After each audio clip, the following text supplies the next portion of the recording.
अगर कोई कहे भारत दुनिया की 5वीं सबसे बड़ी अर्थव्यवस्था है तो यह कैसे तय हुआ, किसने मापा और किस तरीके से? क्या किसी देश की तरक्की उसकी ऊंची इमारतों से मापी जाती है या फिर उसके देश के आम आदमी के जेब से? नमस्कार दोस्तों, तो आज के इस वीडियो में हम समझेंगे कि जीडीपी, एनडीपी, एनएनपी और पीपी क्या है, कैसे किसी अर्थव्यवस्था या फिर देश का राष्ट्रीय आय निकाला जाता है। तो चलिए आगे बढ़ते हैं। सबसे पहले आपको बता दूं कि दोस्तों जीडीपी, एनडीपी और एनएनपी वह किसी देश या अर्थव्यवस्था का राष्ट्रीय आय का मापन का एक तरीका होता है जिससे पता चलता है कि वह देश या अर्थव्यवस्था कितना मजबूत है। तो सबसे पहले दोस्तों राष्ट्रीय आय की आधुनिक वैज्ञानिक अवधारणा साइमन कुजनेट्स ने दी थी। उसके बाद दादा भाई नौरोजी ने दोस्तों राष्ट्रीय आय का यह अनुमान लगाया था और इन्होंने ही एक सवाल उठाया था कि भारत गरीब क्यों है, और अनुमान लगाया था कि उस समय भारत के प्रति व्यक्ति आय 20 रुपये हो सकती है।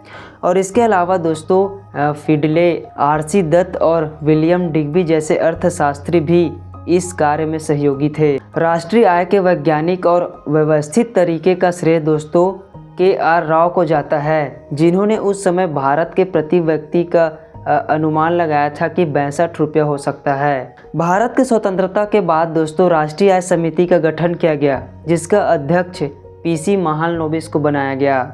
उसके बाद दोस्तों इस राष्ट्रीय आय आकलन को केंद्रीय सांख्यिकी कार्यालय को सौंप दिया और 2019 में दोस्तों इस केंद्रीय सांख्यिकी कार्यालय और राष्ट्रीय नमूना सर्वेक्षण संगठन को मिलाकर दोस्तों राष्ट्रीय सांख्यिकी ऑफिस बनाया गया, जो वर्तमान समय का राष्ट्रीय आय का सभी कार्य करता है। तो किसी अर्थव्यवस्था या देश के भीतर एक निश्चित समय अवधि के अंदर, जो 1 साल, तिमाही, छिमाही भी हो सकता है, में उत्पादित सभी अंतिम वस्तुओं और सेवाओं के कुल बाजार मूल्य को ही दोस्तों जीडीपी कहते हैं, यानी कि ग्रॉस डोमेस्टिक प्रोडक्ट, सकल घरेलू उत्पाद कहते हैं।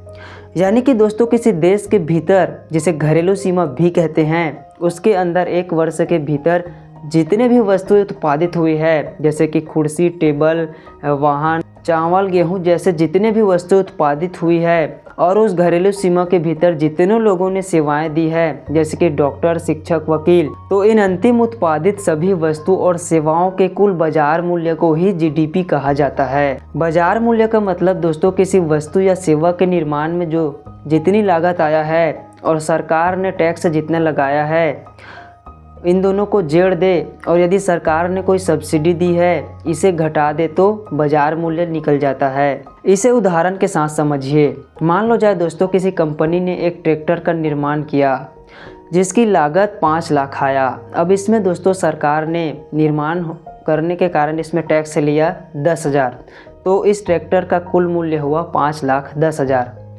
अब दोस्तों किसानों को राहत देने के लिए सरकार ने सब्सिडी दिया किसानों को, तो इस 5,10,000 में इस सब्सिडी को घटा देते हैं तो दोस्तों वास्तविक बाजार मूल्य निकल जाता है। इस घरेलू सीमा के भीतर दोस्तों समुद्री सीमा, हवाई जहाज, पानी जहाज भी आता है। उत्पादन कोई कर रहा हो, चाहे वह विदेशी हो या फिर देश का नागरिक हो, घरेलू सीमा के अंदर हो रहा है तो वह जीडीपी में शामिल होगा। इससे मतलब नहीं है कि कौन उत्पादन कर रहा है। लेकिन दोस्तों जो मध्यवर्ती वस्तुएं हैं उसे इस जीडीपी में शामिल नहीं किया जाता, जैसे कि गेहूं, आटा, रोटी, ये तीनों अलग अलग हो सकते हैं लेकिन इसके मूल में एक ही है, गेहूं।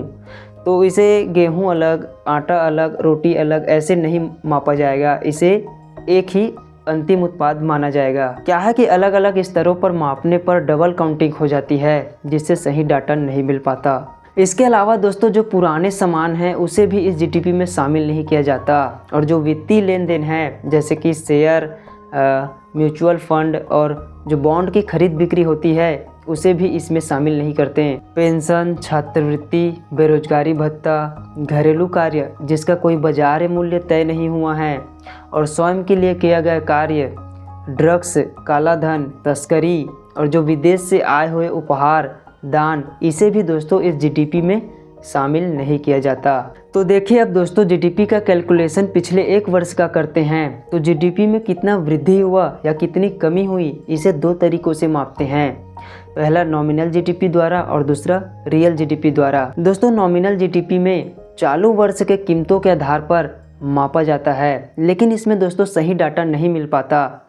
इस कारण से इसे नाम मात्रा का जीडीपी कहते हैं, क्योंकि दोस्तों इसमें महंगाई जुड़ जाती है, जिससे भ्रम हो जाता है कि जीडीपी बढ़ रहा है। इसे आप ऐसे समझ सकते हैं कि मान लो जाए आपने 2024 में 100 कुंटल गेहूं का उत्पादन किया, जिसका मूल्य 3 लाख था। अब 2025 में फिर 100 कुंटल ही गेहूं उत्पादन किया, जिसका मूल्य बढ़कर 4 लाख हो गया। अब आप कहेंगे कि पिछले वर्ष की तुलना में 1 लाख का फ़ायदा हुआ है, लेकिन दोस्तों आप गलत हैं, क्योंकि आपने तो महंगाई को ही जोड़ दिया। और इसी कारण दोस्तों रियल जीडीपी निकाला जाता है, क्योंकि इसमें एक आधार वर्ष लिया जाता है, जिसके आधार पर ही उस समय के कीमत के आधार पर तय किया जाता है कि जीडीपी में कितना वृद्धि हुआ है या फिर कम हुआ है। एक होता है ग्रीन जीडीपी। उत्पादित सभी अंतिम वस्तु और सेवाओं के मूल्य को पर्यावरणीय ह्रास के मूल्य को घटाने पर दोस्तों हमें ग्रीन जीडीपी मिलती है। मतलब ये कि दोस्तों मान लो जाए किसी देश ने खूब तरक्की की, खूब विकास किया, लेकिन इस विकास के चक्कर में दोस्तों इस देश के लोगों ने पर्यावरण को बहुत ही नुकसान पहुंचाया, जिसके कारण इस देश के लोग बीमार पड़ गए। तो इस तरह के विकास के चक्कर में इन लोगों ने पर्यावरण को जितना नुकसान पहुंचाया, उतने की भरपाई के मूल्य के यदि जीडीपी में घटा दे तो ग्रीन जीडीपी बनेगा। जब किसी देश या अर्थव्यवस्था के सभी लोगों को रोजगार मिल जाए जो रोजगार चाहते हैं, तो उस समय दोस्तों उस देश या अर्थव्यवस्था के जीडीपी अपने उच्चतम अवस्था पर होगी, और इसे ही दोस्तों पोटेंशियल जीडीपी कहते हैं। इस जीडीपी से दोस्तों किसी देश की आंतरिक शक्ति का पता चलता है कि यह देश कितना मजबूत है, और इस अर्थव्यवस्था की वृद्धि दर कितनी है, यह लगातार आगे बढ़ रहा है या फिर घाटे में जा रहा है। और यदि जीडीपी लागत मूल्य निकालना हो तो दोस्तों उसमें जो वस्तु और सेवा के जो बाजार मूल्य हैं, उसमें इनडायरेक्ट टैक्स को घटाने दे और सब्सिडी को जोड़ दे तो जीडीपी लागत मूल्य निकल जाता है। और इस जीडीपी में दोस्तों मूल्यह्रास को घटा दे तो हमें शुद्ध घरेलू उत्पाद मिलता है, यानी कि नेट डोमेस्टिक प्रोडक्ट मिलता है। आगे जानेंगे कि मूल्यह्रास क्या होता है। अब इस जीडीपी में दोस्तों एक दिक्कत और है कि जो घरेलू सीमा के भीतर विदेशियों ने जो उत्पादन किया था, उसके मूल्य को ये लोग एक न एक दिन तो अपने घर वापस ले जाएंगे, यानी कि अपने देश ले जाएंगे। तो वास्तव में कैसे पता चलेगा कि इस देश ने वास्तव में कितना उत्पादन किया है? और इसी समस्या को दूर करने के लिए दोस्तों जीएनपी आता है, यानी कि ग्रॉस नेशनल प्रोडक्ट, सकल राष्ट्रीय उत्पाद। तो घरेलू सीमा के भीतर या बाहर किसी देश के निवासियों द्वारा उत्पादित अंतिम वस्तु और सेवाओं के कुल मूल्य को जीएनपी कहते हैं। दोस्तों इसमें यह फ़र्क नहीं पड़ता कि उत्पादन कहाँ हो रहा है, बल्कि महत्वपूर्ण ये है कि किस देश के निवासियों द्वारा उत्पादन हुआ है। तो अलग अलग देशों के निवासियों द्वारा जितना उत्पादन हुआ है, इसके आधार पर दो देशों के बीच तुलना से यह पता चलता है कि इस देश की आंतरिक शक्ति के साथ साथ बाहरी शक्ति कितनी है, एक देश का दूसरे देशों के साथ निर्भरता कितना है, व उत्पादन के व्यवहार को समझने में भी इस जीएनपी का सहारा लिया जाता है। अभी भी शुद्ध राष्ट्रीय उत्पाद का पता नहीं चल पाया है। देखिए जीडीपी जीएनपी का कैलकुलेशन पिछले 1 वर्ष का करते हैं, तो पिछले साल जो वस्तु और सेवाओं की कीमत थी वही आज होगी या उसमें कमी या बढ़ गई होगी। मान लो जाए 2024 में एक कार की कीमत 5 लाख थी और वह 2025 में क्या उस कार को बेचेगा तो वह 5 लाख में जाएगा?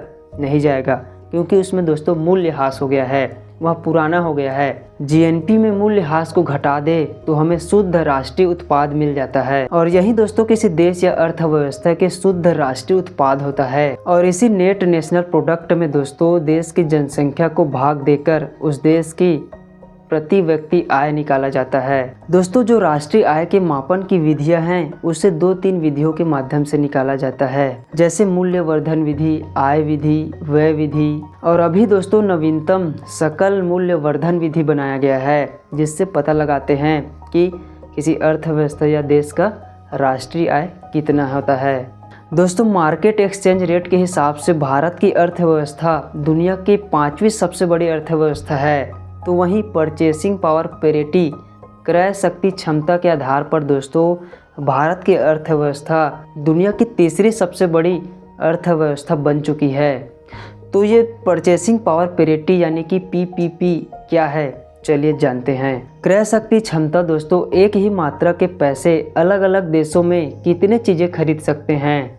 जैसे कि दोस्तों भारत में 1 किलो चावल की कीमत 30 रुपया है, तो वहीं अमेरिका में 1 किलो चावल की कीमत $10 है। तो यहाँ पर दोस्तों 30 रुपया और $10 बराबर नहीं है। तो परचेसिंग पावर पैरिटी दोस्तों इसी वास्तविक खरीद क्षमता को मापने का कोशिश करता है कि अगर कोई बाधा ना हो, जैसे कि टैक्स, ट्रांसपोर्ट, लोकल फ़र्क, तो एक ही वस्तु की कीमत अलग अलग देशों में बराबर होनी चाहिए। लेकिन दोस्तों असल दुनिया में ऐसा होता नहीं, क्योंकि मजदूरी अलग, टैक्स अलग, वस्तु की कीमत अलग अलग होती है, सस्ती महंगी होती है, जो लागत लगता है वह भी अलग अलग देशों में अलग अलग होता है। अभी वर्तमान में दोस्तों भारत की जो नॉमिनल जीडीपी है वह $4.13 ट्रिलियन है। तो वही परचेसिंग पावर पैरिटी के आधार पर $17.6 ट्रिलियन के करीब है। इस कारण से दोस्तों एक्सचेंज रेट के हिसाब से ही तुलना करना गलत हो जाता है और इसी के स्थान पर दोस्तों परचेसिंग पावर पैरिटी का अनुभव पैदा होता है। तो इस प्रकार से दोस्तों मैंने जीडीपी, एनडीपी, जीएनपी, एनएनपी व पीपीपी इन सभी को बता दिया है। उम्मीद करता हूं कि इस वीडियो के द्वारा आप समझ गए होंगे कि किसी देश या अर्थव्यवस्था का राष्ट्रीय आय का आकलन कैसे किया जाता है। दोस्तों इस जानकारी में कोई गलत लगे तो उसे कमेंट बॉक्स में ज़रूर बताएं, ताकि कोई देखने वाला व्यक्ति उसे सही जानकारी मिल सके। तो वीडियो कैसा लगा दोस्तों, रिस्पांस ज़रूर दें। तो मिलते हैं ऐसे ही किसी अन्य टॉपिक के वीडियो पर, तब तक के लिए धन्यवाद।